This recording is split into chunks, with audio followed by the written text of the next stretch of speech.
পাকিস্তানের করাচি থেকে প্রথমবার সরাসরি চট্টগ্রাম বন্দরে আসা জাহাজে আমদানি হয়েছে রাসায়নিক দ্রব্য, শিল্পের কাঁচামাল ও ভোগ্যপণ্য। ৩২৮টি কন্টেইনারের নথি পর্যালোচনা করে এমন তথ্য পেয়েছে ইন্ডিপেন্ডেন্ট টেলিভিশন। সংশ্লিষ্টরা বলছেন, এই জাহাজ রুট চালু থাকলে খরচ ও সময় কম লাগবে। বন্দর কর্তৃপক্ষ জানিয়েছে, আলাদা কোনো চুক্তি বা সুবিধায় নয়, স্বাভাবিক প্রক্রিয়া অনুসরণ করেই এসেছে জাহাজটি।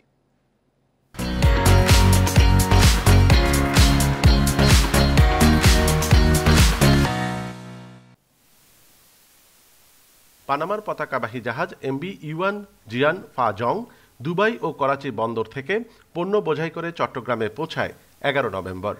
পরদিন ৩২৮টি কন্টেইনার বন্দরে নামিয়ে ইন্দোনেশিয়া চলে যায় জাহাজটি।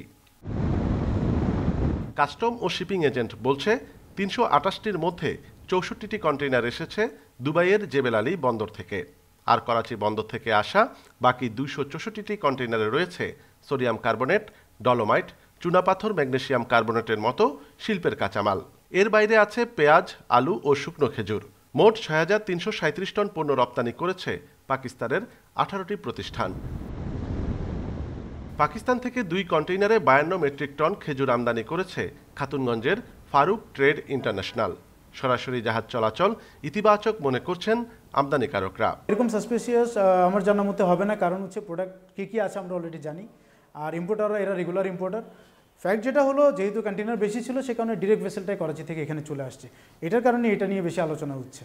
এদিকে এই জাহাজ নিয়ে সামাজিক যোগাযোগ মাধ্যমে নানা জনের মন গড়া তথ্যে বিভ্রান্তি তৈরি হয়েছে বলছেন সংশ্লিষ্টরা। আমদানিকারকরা জানান, এর আগে পাকিস্তান থেকে প্রথমে শ্রীলঙ্কা, মালয়েশিয়া কিংবা সিঙ্গাপুরের বন্দরে নেওয়া হতো কন্টেইনার। সেখান থেকে আলাদা ফিডার জাহাজে আনা হতো চট্টগ্রামে। এবার কয়েকটি দেশের বন্দরকে যুক্ত করে করাচি ও চট্টগ্রামের সরাসরি সংযোগ চালু করল দুবাই ভিত্তিক সংস্থা ফিডার লাইন্স ডিএমসিসি। এটা করাচির সাথে আমাদের ডাইরেক্ট শিপিং এর কোনো চুক্তিও হয় নাই, কোনো চিঠিও হয় নাই, কোনো পারমিশনও দিইনি আমরা, ঠিক আছে? এগুলো জাস্ট ওরা ওই দুবাইয়ের শিপে জাস্ট করাচি হয়ে নিয়ে আসছে।